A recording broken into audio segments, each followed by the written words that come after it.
सरकार लाई है विद्यार्थियों के लिए डिजिटल लाइब्रेरी। बच्चों के उज्जवल भविष्य के लिए बिहार सरकार है सदा अग्रसर और तैयार। कक्षा 1 से कक्षा 12 तक की सभी पाठ्य पुस्तक पूरक सामग्री एवं वीडियो अब शिक्षा विभाग बिहार सरकार द्वारा विकसित पोर्टल पर है उपलब्ध। अध्ययन सामग्री देखने के लिए BEPCLots.bihar.gov.in पर विजिट करें अथवा एंड्रॉइड मोबाइल पर गूगल प्ले स्टोर से E-Lots ऐप डाउनलोड करें। शिक्षकों, अभिभावकों एवं बच्चों से अनुरोध है कि इस ई-लाइब्रेरी का अधिक से अधिक लाभ उठाएं और अपनी पढ़ाई जारी रखें।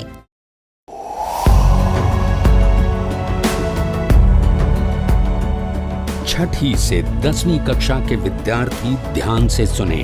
खास आपके लिए हैं इंस्पायर अवार्ड्स मानक। DST और NIF द्वारा हर साल हो रहे इंस्पायर अवार्ड्स मानक के पहले राष्ट्रीय पुरस्कार विजेता हैं। विजेता आप भी हो सकते हैं, इसलिए किसी भी क्षेत्र में साइंस और टेक्नोलॉजी पर आधारित अपने इनोवेटिव आइडियाज के साथ तैयार हो जाइए। जानते हैं ना, आप में से 1 लाख स्टूडेंट्स को 10-10 हजार रुपए मिलेंगे अपने आइडियाज को प्रोटोटाइप बनाने के लिए। उसके बाद दुनिया सराहेगी आपका हुनर जब पहुंचेगा आपका आइडिया लोगों तक प्रोडक्ट के रूप में। तो अपने ओरिजिनल इनोवेटिव आइडियाज को स्कूल में जमा करें। बेस्ट आइडियाज आगे बढ़ाए जाएंगे ऑफिशियल वेबसाइट पर, और हाँ, जल्दी आज ही जमा करें। So good luck with inspire awards मानक।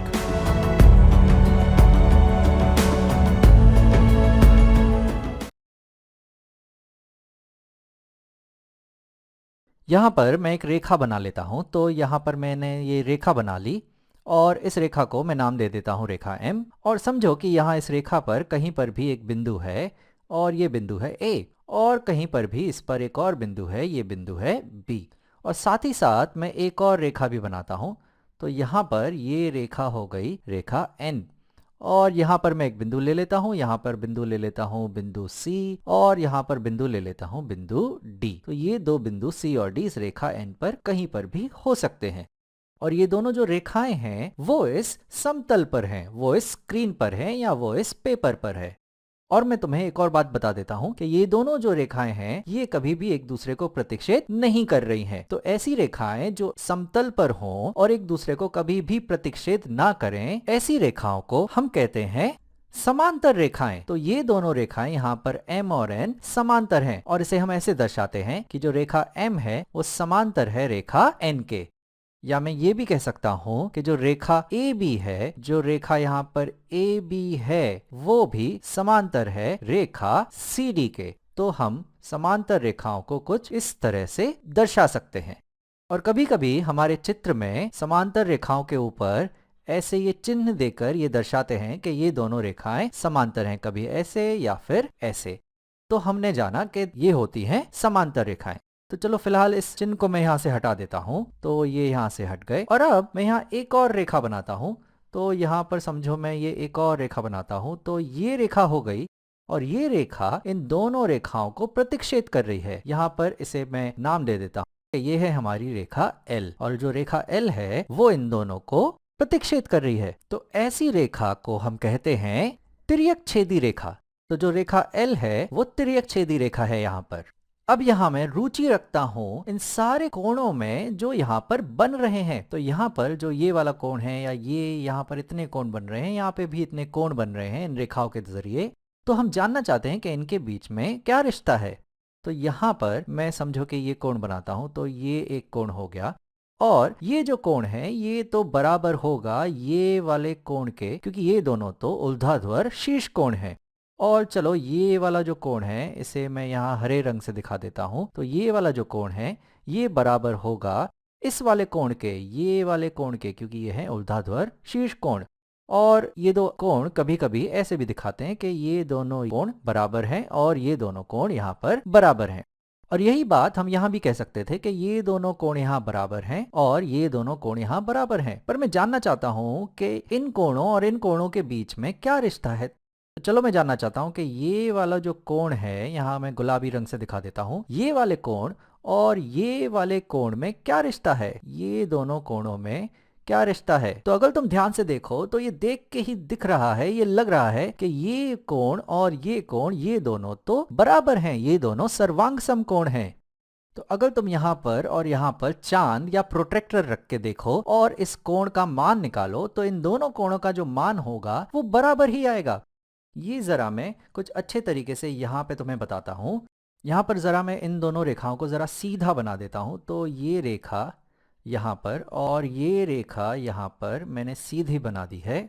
और अब अगर मैं एक त्रियकछेदी रेखा बनाऊं तो यहाँ पे तुम देखो तो ये अगर त्रियकछेदी रेखा है तो यहाँ सीधे सीधे दिख रहा है कि ये वाला जो कोण है और ये वाला जो कोण है वो दोनों बराबर हैं। तुम यहाँ अगर चांद रख के इनका मान निकालोगे तो ये दोनों का मान बराबर आएगा। तो समझो इस त्रियकछेदी रेखा को मैं यहाँ थोड़ा टेढ़ा कर देता हूँ, तो मैं जितना भी टेढ़ा करते जाऊंगा पर वो दो जो कोण बनेंगे वो बराबर ही बनेंगे। तो यहाँ पर अगर मैं इसे ऐसे रख देता हूँ तो अभी भी ये जो कोण होगा वो बराबर होगा ये वाले कोण के। तो ऐसे जो त्रियकछेदी रेखाओं पर कोण बनते हैं दो समांतर रेखाओं के द्वारा, उन्हें हम कहते हैं संगत कोण। तो ये कोण कहलाते हैं संगत कोण।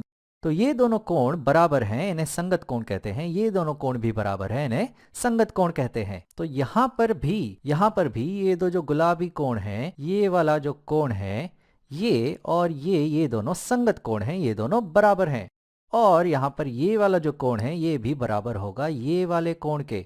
और साथ ही साथ ये जो यहाँ पे हरा कोण है ये भी यहाँ बराबर होगा इस कोण के, और ये जो हरा कोण है ये भी बराबर होगा इस हरे कोण के। तो इस प्रकार से जब हम समांतर रेखाओं में एक त्रियकछेदी रेखा बनाते हैं तो जो कोण बनते हैं, जो संगत कोण बनते हैं, ये वाला और ये वाला या ये वाला और ये वाला, वो बराबर होते हैं, वो सर्वांग सम होते हैं। और इसे हम सिद्ध नहीं करते, ये स्वयं सिद्ध है, ये दर्शा रहा है, यहाँ पे ये दिख रहा है, ये सीधी सी बात है। इसे गणितज्ञ मानते हैं कि ये दोनों जो कोण हैं ये बराबर होते हैं। तो यहाँ पर अगर मैं इस कोण को यहाँ नाम दे देता हूँ, इस कोण को यहाँ मैं नाम देता हूँ समझो कि A, इस कोण को नाम देता हूँ B, इस कोण को नाम देता हूँ C, इस कोण को नाम देता हूँ D, और अगर यहाँ पर इन कोणों को मैं नाम दूँ E, F, यहाँ पे G, H, तो जरा देखते हैं कि संगत कोण के द्वारा कौन कौन से कोण बराबर हैं। तो यहाँ पर जो A कोण है वो E कोण के बराबर है संगत कोण के द्वारा, और जो कोण D है वो H कोण के बराबर है संगत कोण के द्वारा, और जो A और D हैं वो तो ऊर्ध्वाधर शीर्ष कोण के द्वारा भी बराबर हैं, और E और H भी ऊर्ध्वाधर शीर्ष कोण के द्वारा भी बराबर हैं। तो ये सारे जो नीले कोण हैं ये बराबर हैं। तो मैं यहाँ लिखता हूँ कि जो कोण A है वो बराबर है कोण D के, जो बराबर है कोण E के, जो बराबर है कोण H के। और उसी तरह से यहाँ पर जो कोण B है वो बराबर है कोण F के संगत कोण के द्वारा, और कोण C बराबर है कोण G के संगत कोण के द्वारा, और ये दोनों कोण बराबर हैं ऊर्ध्वाधर शीर्ष कोण के द्वारा, और ये दोनों भी बराबर हैं ऊर्ध्वाधर शीर्ष कोण के द्वारा। तो सारे जो हरे कोण हैं वो भी बराबर हैं। तो यहाँ मैं लिख लेता हूँ कि जो कोण B है वो बराबर है कोण C के, जो बराबर है कोण F के, जो बराबर है कोण G के। तो इस वीडियो में हमने जाना संगत कोण के बारे में। तो जब भी दो समांतर रेखाएं होंगी और एक तिर्यकछेदी रेखा से जो संगत कोण बनेंगे, ये वाला और ये वाला, वो बराबर होंगे। समांतर और लंब रेखाओं के सभी जोड़ों को पहचानें। तो यहाँ पे हमें कुछ रेखाएं दी गई हैं और हमें पहचाननी है कि इनमें से कौन से जोड़े रेखाओं के समांतर हैं और कौन से लंब हैं। तो चलो हम शुरू करते हैं समांतर रेखाओं से। तो समांतर रेखाएं वह रेखाएं होती हैं जो एक ही समतल में हो और एक दूसरे को प्रतिच्छेद ना करें। तो यहाँ पे मैं देख रहा हूँ कि ये सारी रेखाएं जो हैं ये एक ही समतल में हैं। बस हमें ये देखना है कि ये एक दूसरे को प्रतिच्छेद कर रही हैं या नहीं। लेकिन ये हम सिर्फ देखकर नहीं बता सकते, हमें साथ ही साथ कुछ जानकारी भी दी गई होनी चाहिए, क्योंकि सिर्फ देखकर हम नहीं बता सकते कि वो प्रतिच्छेद कर रही हैं या नहीं कर रही हैं। क्योंकि हो सकता है कि वो यहाँ पे, जैसे कि यहाँ पे ये AB है और ये CD है, ये अभी तो प्रतिच्छेद नहीं कर रही हैं, लेकिन आगे जाके हो सकता है कहीं पे प्रतिच्छेद करें। तो हमें कुछ जानकारी चाहिए। तो यहाँ पे मैं देख रहा हूँ कि ये जो 90 डिग्री का कोण है और ये जो 90 डिग्री का कोण है, ये दोनों कोण तो बराबर हैं। और ये जो रेखा ST है ये रेखा CD पर लंब है, और ये जो रेखा UV है ये भी रेखा CD पर लंब है। तो मैं कह सकता हूं कि CD तो यहाँ पर एक त्रियच्छेदी रेखा की तरह काम कर रही है, जहां पे ये रेखा ST और ये रेखा UV इन दोनों पे समान कोण बना रही है 90 डिग्री का। तो संगत कोण के द्वारा ये दोनों कोण अगर बराबर हैं तो संगत कोण के द्वारा ये दोनों जो रेखाएं हैं ST और UV ये दोनों तो समांतर होंगी। तो यानी कि हमें मिल रहा है कि ST रेखा और UV रेखा समांतर हैं। तो चलो मैं यहाँ लिख देता हूँ कि हमें मिल रहा है कि ST रेखा जो है, यहाँ पे रेखा का चिन्ह दे देता हूँ मैं, ये समांतर है रेखा UV के। तो यहाँ पे रेखा UV के ये समांतर है। और यहाँ पे और कोई दो रेखा तो मुझे समांतर नहीं दिख रही हैं और कोई जानकारी भी नहीं दिख रही है। तो चलो अब हम बात करते हैं लंब रेखाओं की। तो यहाँ पर अभी अभी तो हमने बात की थी कि जो ST रेखा है ये CD रेखा पर लंब है। तो हमें सबसे पहले मिल रहा है कि ST रेखा जो है वो लंब है CD रेखा पर, और उसी तरह से ये जो UV रेखा है ये भी CD रेखा पर लंब है। तो यहाँ पे मैं लिखता हूँ कि UV रेखा भी लंब है CD रेखा पर। और यहाँ पे एक और मुझे 90 डिग्री का कोण दिख रहा है। तो यहाँ पे मैं देख सकता हूँ कि ये जो WX रेखा है ये लंब है AB रेखा पर। तो यहाँ पे मैं लिख लेता हूँ कि ये जो WX रेखा है ये लंब है रेखा AB पर। तो यहाँ पे मैं लिख देता हूँ रेखा AB। और कोई तो मुझे 90 डिग्री यहाँ नहीं दिया गया है। और अगर बात करें ये AB और ये CD रेखा की, तो मुझे लग रहा है कि ये कहीं आगे जाके एक दूसरे से प्रतिच्छेद करने वाली हैं। तो यहाँ पे देख के तो मैं नहीं बता सकता कि ये प्रतिच्छेद करेंगी या ये समांतर हैं या ये लंब है। कम से कम हमें यहाँ पे ये वाला कोण देना चाहिए था। अगर ये वाला कोण हमें कुछ दिया होता तो हम इसके बारे में जानकारी निकाल सकते थे, पर यहाँ पे ये कोण या ये कोण हमें कुछ भी नहीं दिया गया है। तो हम नहीं बता सकते कि ये AB रेखा और ये CD रेखा समांतर हैं या ये CD रेखा इस WX रेखा के लंब है। हम कुछ भी नहीं बता सकते। तो फिलहाल मैं सिर्फ इतना बता सकता हूँ कि ये दोनों रेखाएं समांतर हैं और ये तीन जोड़े एक दूसरे पे लंब हैं। मान लो कि हमारे पास हैं दो समांतर रेखाएं। तो यहाँ पे मैं दो समांतर रेखाएं बना लेता हूँ। तो ये दोनों हो गई दो समांतर रेखाएं, और यहाँ पे ये चिन्ह देके मैं दर्शा देता हूँ कि ये दोनों रेखाएं जो हैं ये समांतर हैं। और साथ ही साथ मान लो कि हमें एक त्रियच्छेदी रेखा भी दी गई है जो इन दोनों समांतर रेखाओं को प्रतिच्छेद कर रही हैं। और अगर मैं तुमसे कहूं कि यहाँ पे एक कोण मुझे दिया गया है और इसका मान है 110 डिग्री, तो क्या तुम मुझे बता सकते हो कि इस आकृति में बाकी जितने कोण हैं उनका मान क्या होगा? तो क्यों ना तुम इस वीडियो को यहाँ रोक कर खुद से कोशिश करो और फिर वापस आओ। तो चलो अब इसे साथ में करते हैं।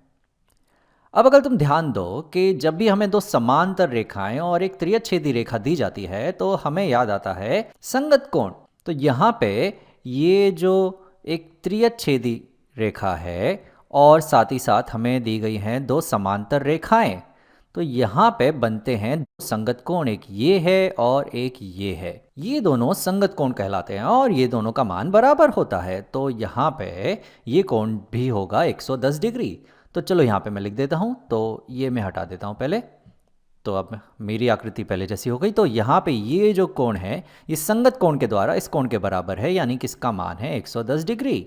अब अगर यहाँ पे इस 110 डिग्री कोण के सामने सम्मुख ये वाला कोण अगर हम देखें तो ये इसके सम्मुख है, ये इसका शीर्ष कोण है, या हम कहते हैं ये है ऊर्ध्वाधर सम्मुख कोण, और ये दोनों कोण भी बराबर होते हैं। तो ये भी हो जाएगा 110 डिग्री।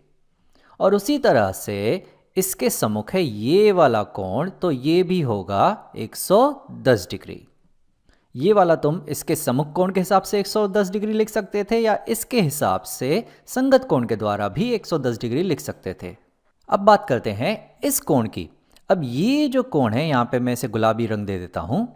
तो यहाँ पे ये जो हरा कोण है और ये जो गुलाबी कोण है ये दोनों मिलाकर इस सफेद रेखा पर आ रहे हैं, यानी ये है सीधा कोण। और अगर मैं कहूं कि ये हरा कोण और ये जो गुलाबी कोण है, ये दोनों मिलाकर हमारे रेखीय युग्म कोण हैं, जिनका कुल कोण होता है 180 डिग्री। तो यहाँ पे अगर ये हरा कोण 110 डिग्री है तो इस गुलाबी कोण को होना होगा 70 डिग्री, तभी जाके ये दोनों होंगे रेखीय युग्म कोण या सीधा कोण, जिनका कुल माप होता है 180 डिग्री। अब एक बार हमें ये 70 डिग्री मिल गया तो इसके सम्मुख जो ये वाला कोण है, ये तो हमें शीर्ष कोण के द्वारा 70 डिग्री मिल जाएगा। और एक बार हमें ये 70 डिग्री मिल गया और अगर हम ध्यान दें इस तिर्यक-छेदी रेखा पर और इन दोनों समांतर रेखाओं पर, तो ये वाला कोण और ये वाला कोण तो संगत कोण है, तो इसका मान भी होगा 70 डिग्री। तो चलो ये मैं हटा देता हूँ यहाँ से, हमारा पुराना चित्र वापस आ गया और यहाँ पे मैं लिख देता हूँ कि ये इसके बराबर है और ये है 70 डिग्री। और एक बार ये आ गया तो फिर इसके सामने तो हमें सम्मुख कोण के द्वारा या शीर्ष कोण के द्वारा 70 डिग्री मिल ही जाएगा। तो इस प्रकार से इस आकृति में हमने संगत कोण और शीर्ष कोण और सीधा कोण इस्तेमाल करके ये सारे कोणों का मान निकाल लिया। मान लो कि हमारे पास यहाँ पर दो समांतर रेखाएं हैं, तो मैं यहाँ दो समांतर रेखाएं बनाता हूँ। तो ये हो जाएगी हमारी पहली रेखा, इसे मैं नाम दे देता हूँ L, और यहाँ मैं बनाता हूँ अपनी दूसरी रेखा जो इस रेखा के समांतर है और इसे मैं नाम दे देता हूँ M। तो अगर ये दोनों समांतर रेखाएं हैं और यहाँ पर मैं एक और तिर्यक छेदी रेखा बनाता हूँ, तो यहाँ पर ये हो जाएगी इन दोनों समांतर रेखाओं को प्रतिच्छेद करती हुई एक तिर्यक छेदी रेखा। तो हम जानते हैं कि ये वाला जो कोण है, ये कोण, इसे मैं नाम दे देता हूँ X, ये समांतर होता है, ये बराबर होता है ये वाले कोण के। इसे अगर मैं नाम दे देता हूँ Y, तो हम जानते हैं कि ये दोनों कोण बराबर होते हैं, सर्वांग सम होते हैं संगत कोण के द्वारा। तो हम जानते हैं कि अगर हमारे पास दो समांतर रेखाएं हैं, समझो कि जो रेखा L है वो समांतर है रेखा M के, तो हम जानते हैं कि ये दोनों जो कोण है, ये जो कोण X है, ये बराबर होता है कोण Y के। तो ये तो हम जानते हैं। इस वीडियो में मैं बिल्कुल इसका उल्टा साबित करने की कोशिश करता हूं। तो हम यहाँ सिद्ध करने की कोशिश करेंगे, हम यहाँ ये सिद्ध करने की कोशिश करेंगे कि अगर ये दोनों कोण, यानी कि हमें ये यहाँ सिद्ध करना है कि अगर यहाँ पर ये दोनों कोण, ये कोण X जो है वो बराबर हो कोण Y के, तो हम साबित करने की कोशिश करेंगे कि ये दोनों जो रेखाएं होती हैं, रेखा L और M, ये दोनों समांतर होती है। तो हम साबित करने की कोशिश करेंगे कि रेखा L समांतर होती है रेखा M के। तो ये हम साबित करेंगे विरोधों के द्वारा। तो हम एक काम करते हैं, हम ये मान लेते हैं कि जो X है वो Y के बराबर है और ये दोनों रेखाएं समांतर नहीं है। तो तुम ये मान लो कि जो X है वो Y के बराबर है। हम ये मान लेते हैं कि जो X है वो बराबर है कोण Y के, और साथ ही साथ ये जो रेखा L है, ये जो है ये रेखा M के समांतर नहीं है। तो चलो हम ऐसा मान लेते हैं। तो देखते हैं हमें क्या मिलता है। अब यहाँ पे हमने माना है कि जो कोण X और Y हैं वो बराबर हैं, पर ये दोनों रेखाएं L और M समांतर नहीं है। तो सीधी सी बात है, अगर दो रेखाएं समांतर नहीं हैं तो वो प्रतिच्छेद करेंगी। तो चलो मैं यहाँ बनाता हूँ कि समझो कि ये है रेखा L, ये हो गई हमारी रेखा L, और हम बना लेते हैं हमारी रेखा M, और ये दोनों जो हैं वो समांतर नहीं है। तो मैं इन्हें यहाँ प्रतिच्छेद करा देता हूँ। तो समझो कि ये यहाँ पे प्रतिच्छेद कर रही हैं। ये है रेखा M, तो यहाँ रेखा L और M समांतर नहीं है, वो प्रतिच्छेद कर रही हैं। और यहाँ मैं बनाता हूँ अपनी तिर्यक छेदी रेखा। तो ये हो जाएगी, मान लो कि ये हो गई हमारी तिर्यक छेदी रेखा। तो यहाँ पर जो ये कोण है, ये वाला जो कोण है, ये है हमारा कोण X, और जो ये वाला कोण है ये है हमारा कोण Y। तो हमने ये माना है कि ये दोनों जो कोण हैं वो बराबर हैं। तो मैं यहाँ ये भी लिख सकता हूँ कि ये Y जो कोण है वो बराबर है कोण X के। और चलो इन दोनों बिंदु को मैं यहाँ नाम दे देता हूँ। तो इस बिंदु को यहाँ मैं नाम दे देता हूँ A, और यहाँ पर इस बिंदु को मैं नाम दे देता हूँ यहाँ पर B। तो ये बिंदु यहाँ पर भी है, तो इसे मैं नाम दे देता हूँ A और इसे मैं नाम दे देता हूँ B।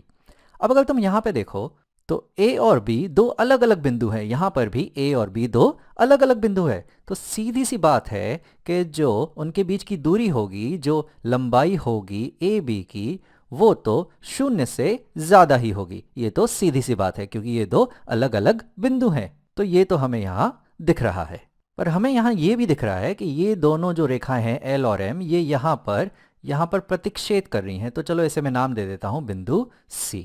अब ज़रा तुम इस त्रिभुज को देखो, इस त्रिभुज ABC को देखो जो यहाँ बन रहा है। तो यहाँ पे ये कोण तो x है, और जो ये वाला कोण है, ये वाला कोण कितना होगा? तो ये वाला जो कोण है वो इस वाले कोण का संपूरक कोण है, क्योंकि ये यहाँ पे है एक सीधी रेखा, ये कुल है यहाँ पर 180 डिग्री। तो ये कोण जो है ये y है जो बराबर है x के ही। तो मैं कह सकता हूं कि ये वाला जो कोण है, ये वाला कोण होगा 180 ऋण x, और ये वाला जो आखिरी कोण है हमारे त्रिकोण का, त्रिभुज का, इसे हम मान लेते हैं कि ये है z। तो हमारे पास 3 कोण हो गए हमारे त्रिभुज के। यहाँ पे है x, यहाँ पे है 180 ऋण x, और ये रहा z।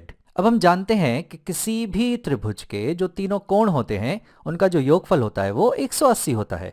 तो चलो मैं यहाँ लिख लेता हूँ कि हमारे पास इन तीनों कोणों का जो योगफल होगा वो होगा, यहाँ पे हमारे पास x धन ये कोण है 180 ऋण x, 180 ऋण x, यहाँ पे है धन ये वाला कोण है z, और तीनों कोणों का ये x 180 ऋण x और ये z, इन तीनों कोणों का जो योगफल होता है वो होता है 180 डिग्री। तो अब यहाँ पे तुम देख रहे हो कि ये जो x और ऋण x है ये तो आपस में यहाँ कट जाएंगे, और अगर दोनों तरफ मैं 180 से घटा दूं तो हमें क्या मिलेगा? हमें मिलेगा कि जो z है, जो कोण z है, वो हमें मिलेगा 0, यानी कि कोण z का जो मान है वो हमें मिल रहा है 0 डिग्री।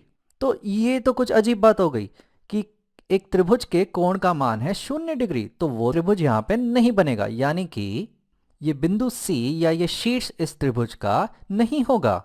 और अगर तुम ध्यान से देखो कि अगर ये जो कोण है z, अगर ये 0 डिग्री हो गया तो इस रेखा L और इस रेखा M में तो कोई फर्क ही नहीं रहेगा, ये दोनों तो आपस में मिल जाएंगी। क्योंकि समझो अगर मैं यहाँ बनाता हूँ रेखा L और साथ ही साथ रेखा M भी बनाता हूँ, तो यहाँ पे अगर मैं बनाता हूँ रेखा M, तो ये तो बिल्कुल साथ में ही हो जाएगी, तभी तो जाके इनके बीच में कोण 0 होगा, यानी ये दोनों तो एक ही रेखा हो जाएगी।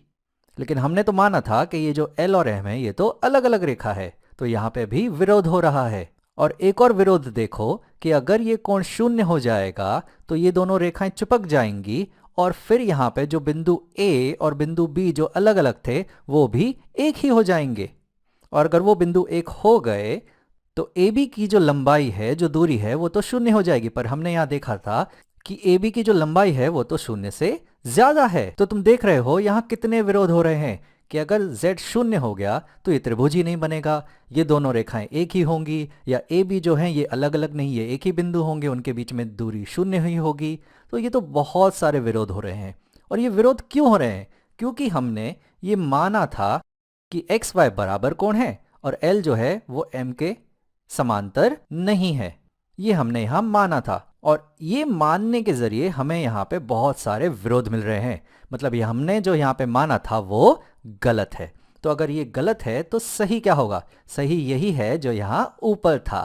तो यानी कि अगर x और y कोण बराबर है तो रेखा L और रेखा M को समांतर होना ही है, यानी ये हमने यहाँ विरोधों के द्वारा सिद्ध कर दिया। तो अब हमें दोनों तरह से पता है कि अगर दो रेखाएं L और M समांतर हैं तो ये दोनों जो संगत कोण होते हैं x और y वो बराबर होते हैं। और उल्टा भी हमने देख लिया कि अगर दो संगत कोण x और y बराबर हैं तो ये दोनों जो रेखाएं हैं L और M ये समांतर होती हैं। तो यहाँ पे संगत कोण सीधा और उल्टा दोनों ही तरीके से हमने साबित कर दिया।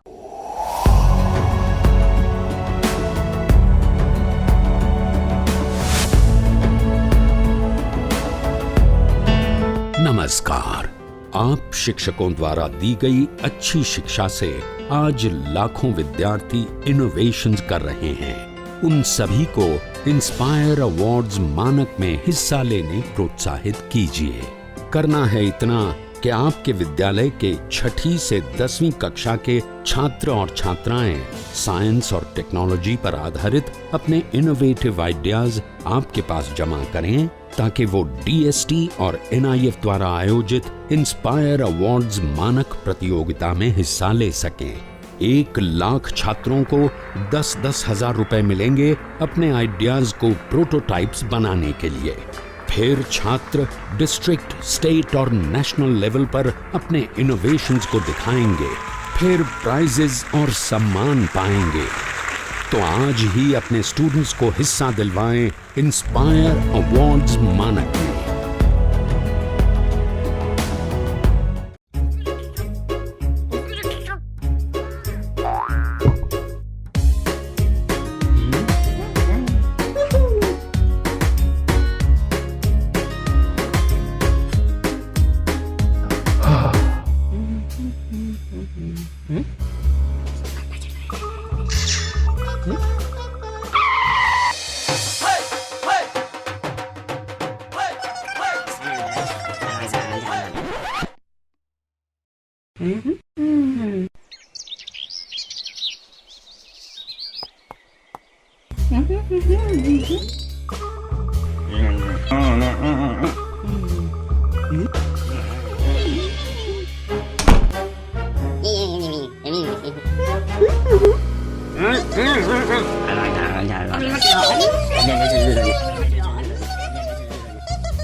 Covid dia kata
आइए अब हम देखते हैं कि आहार श्रृंखला या फूड चेन क्या होता है। जब हम भोजन के लिए दूसरे पे निर्भर हैं, जैसे हम तो खुद अपना भोजन बनाते ज़रूर है, लेकिन वो चीज़ें कहाँ से आती हैं, तो हम देखते हैं कि हमारे भोजन का बहुत सारा चीज़ या तो हरे पेड़ पौधे हैं या फिर जानवर हैं। तो क्या वो सारी चीज़ें हमें कहाँ से प्राप्त होती है और हम भोजन करते क्यों हैं? भोजन से हमें ऊर्जा प्राप्त होती है। तो हम अपने भोजन और उससे प्राप्त ऊर्जा के लिए किसी न किसी पे निर्भर होते हैं। तो क्या ऐसा इस पारितंत्र में ऐसा कुछ है जो कि इसको एक चेन के रूप में बनाता है? जैसे कि अगर हमने किसी से कोई सामान ली, उसको फिर हमने किसी और को दिया, उसने उसे किसी और को दिया और उससे उसे किसी और को दिया, तो यह एक प्रकार का चेन बनते चला गया। उसी तरीके से भोजन और ऊर्जा का चेन हमारे पारितंत्र में मौजूद है, जिसको कि हम देखते हैं। और अब हम ये देख रहे हैं कि यह पारितंत्र में जो ऊर्जा का प्रभाव है वह इसी भोजन के द्वारा एक जीव से दूसरे जीव तक जाता है। तो आइए अब सबसे पहले हम फूड चेन की परिभाषा को देखते हैं। तो आहार श्रृंखला या फूड चेन की परिभाषा क्या है? किसी भी प्राकृतिक समुदाय में पाया जाने वाला जीवधारियों का क्रम जिसके माध्यम से ऊर्जा का स्थानांतरण होता है। अब ऊर्जा के स्थानांतरण का क्या मतलब है?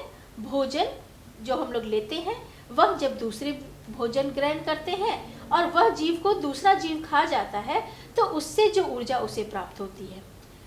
पौधों से शुरू होने वाले इस क्रम में प्रत्येक जीव अपने से पहले जीव पर भोजन या ऊर्जा के लिए निर्भर होता है।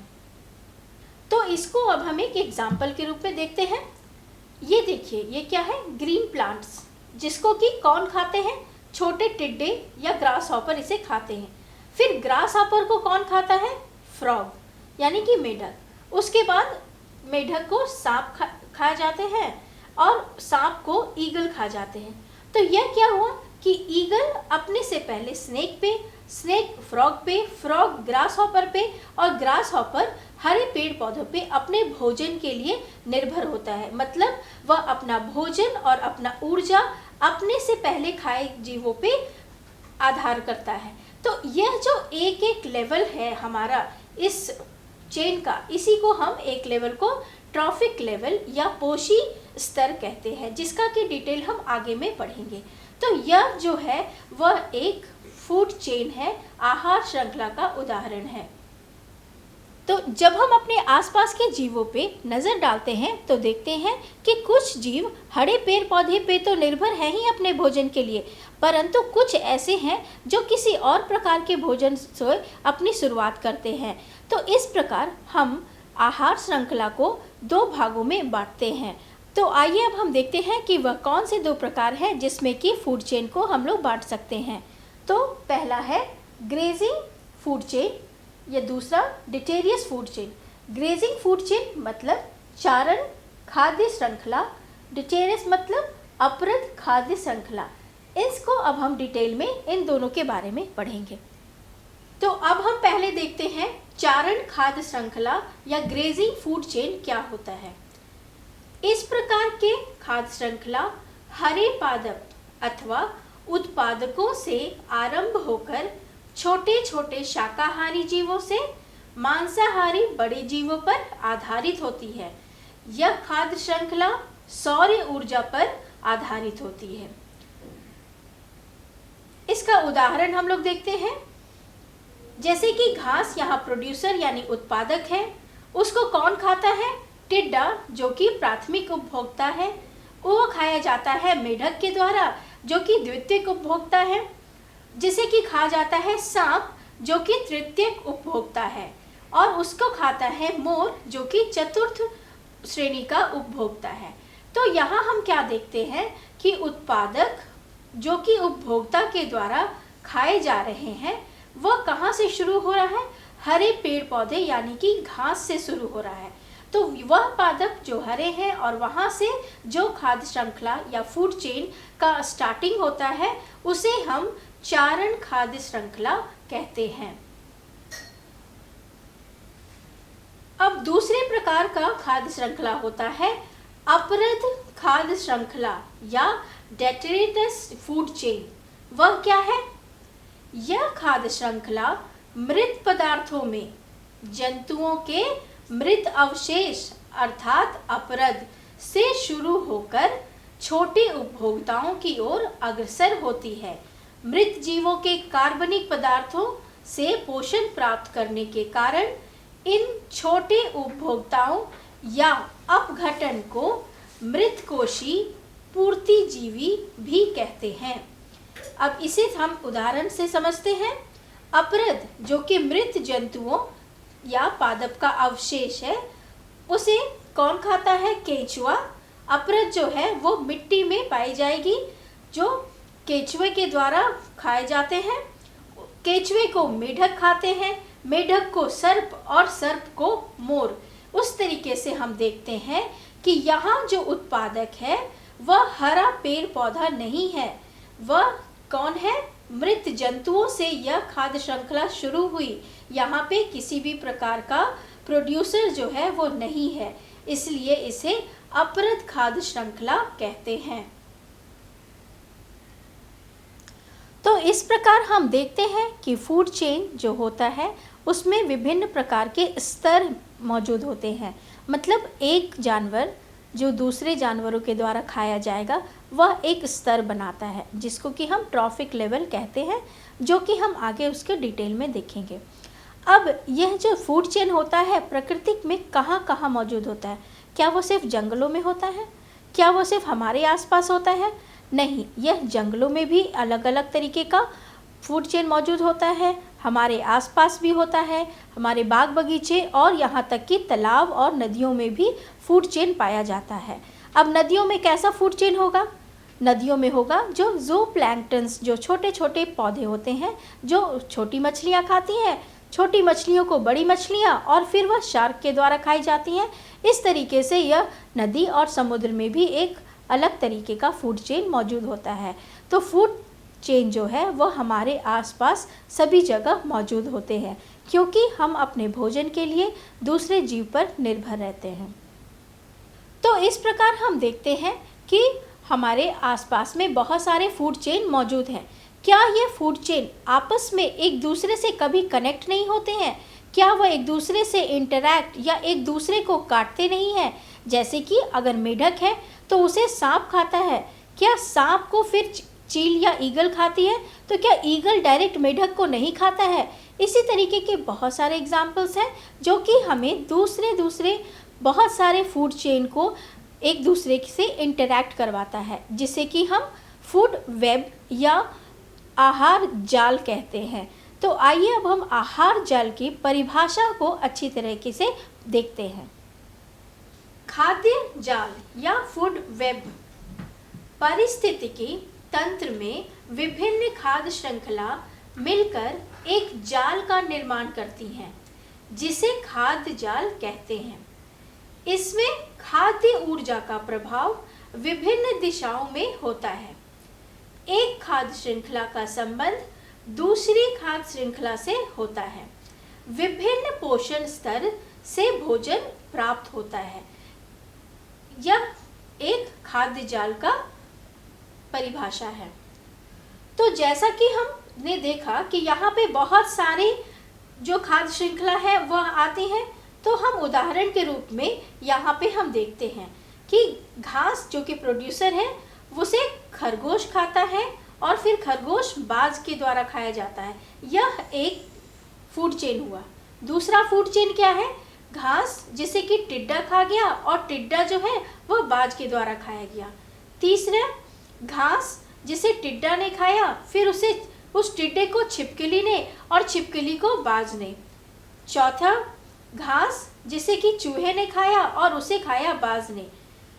पांचवा, घास जिसे चूहे ने खाया और चूहे को सांप ने और सांप को बाज ने।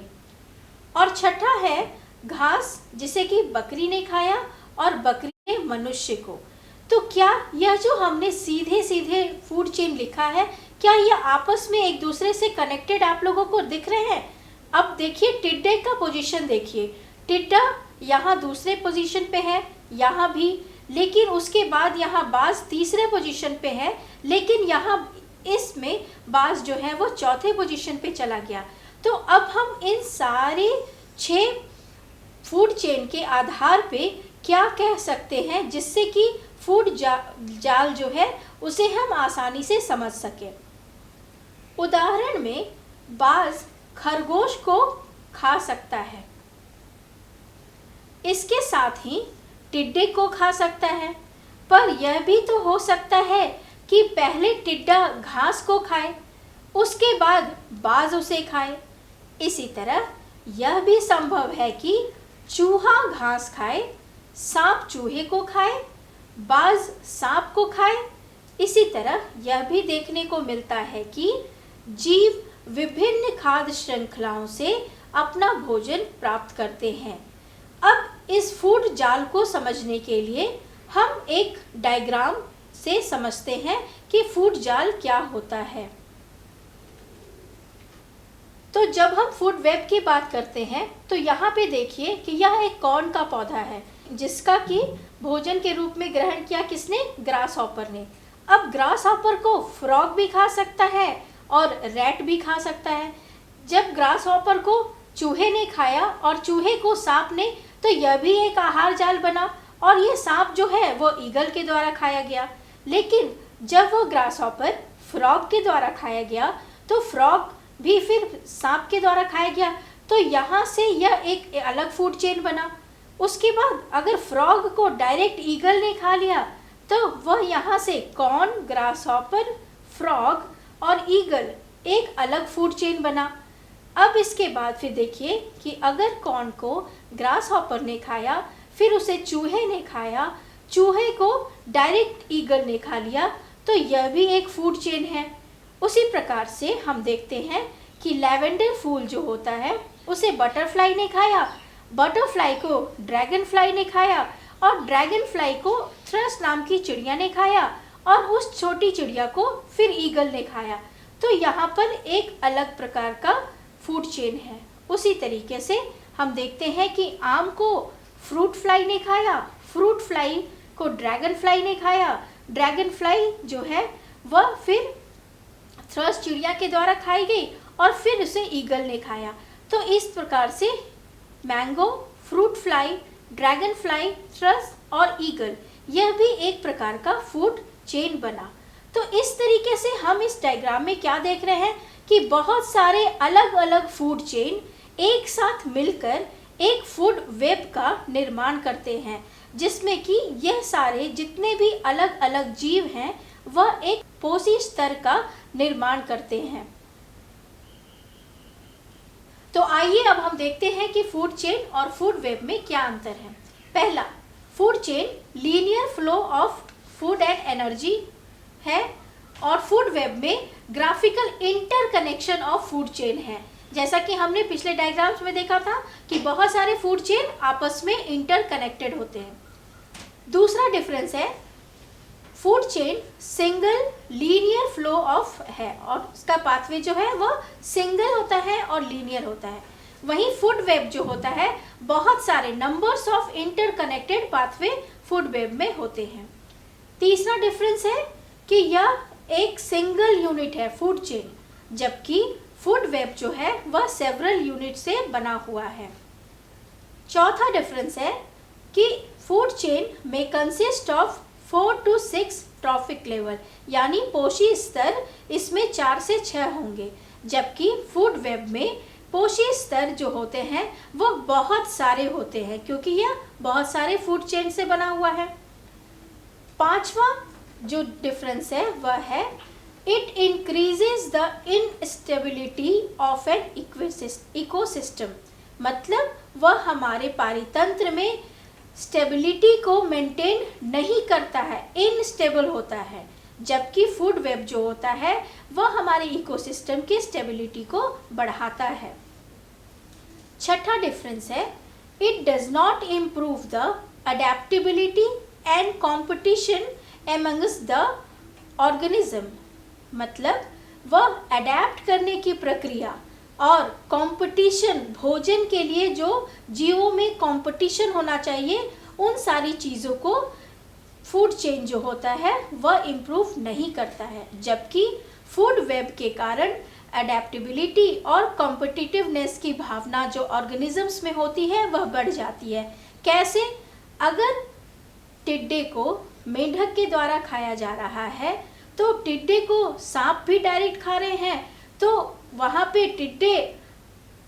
पे सांप और मेढक के बीच में कंपटीशन होगा कि कौन पहले टिड्डे को खाएगा।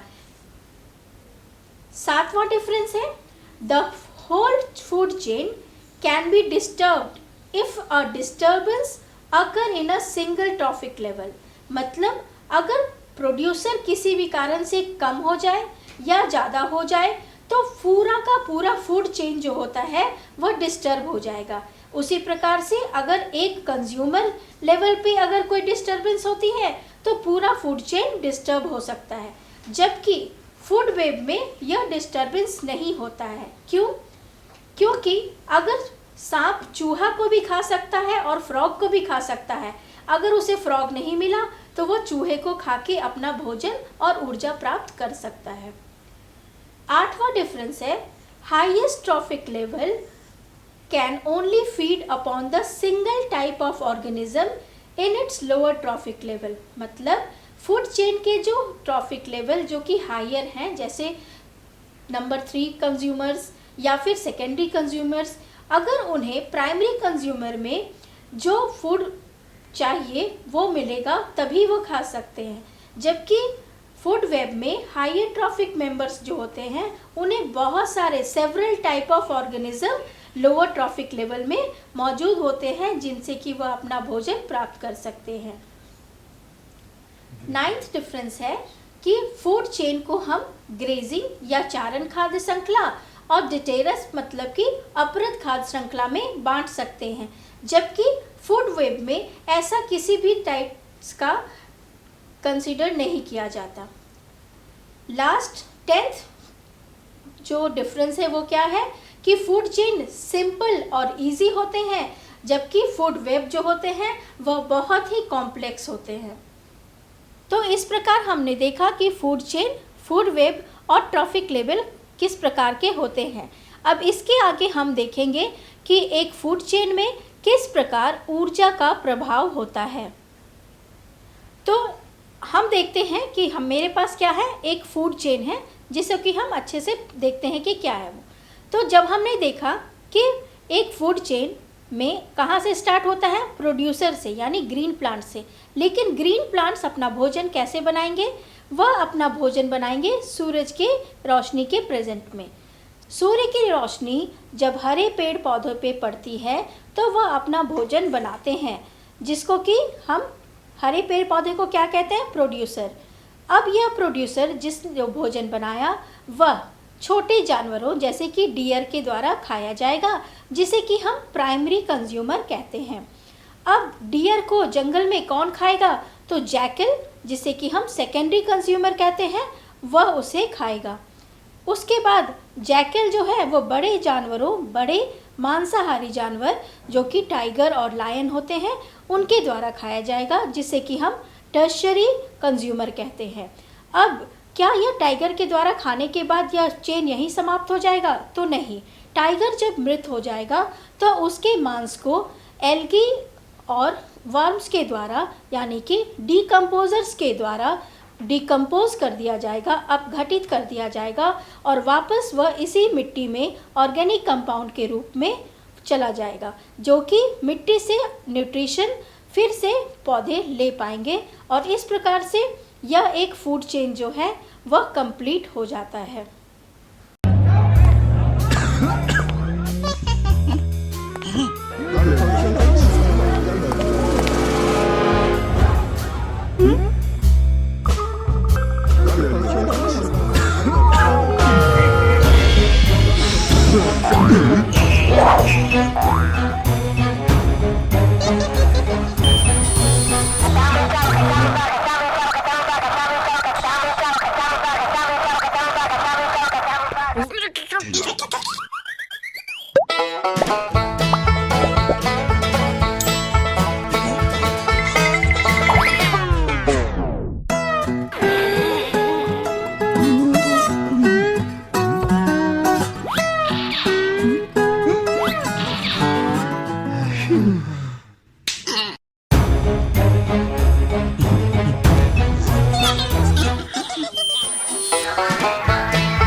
नए आइडियाज और इनोवेशन को आगे बढ़ाने का दुनिया का सबसे बड़ा मंच है इंस्पायर अवार्ड्स मानक,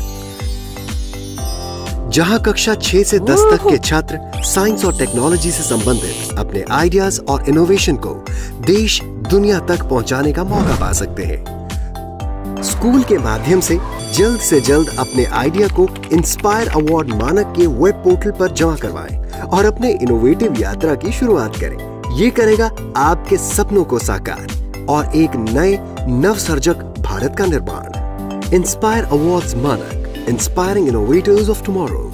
ज्यादा जानकारी के लिए www.inspireawards-bst.gov.in पर जाएं।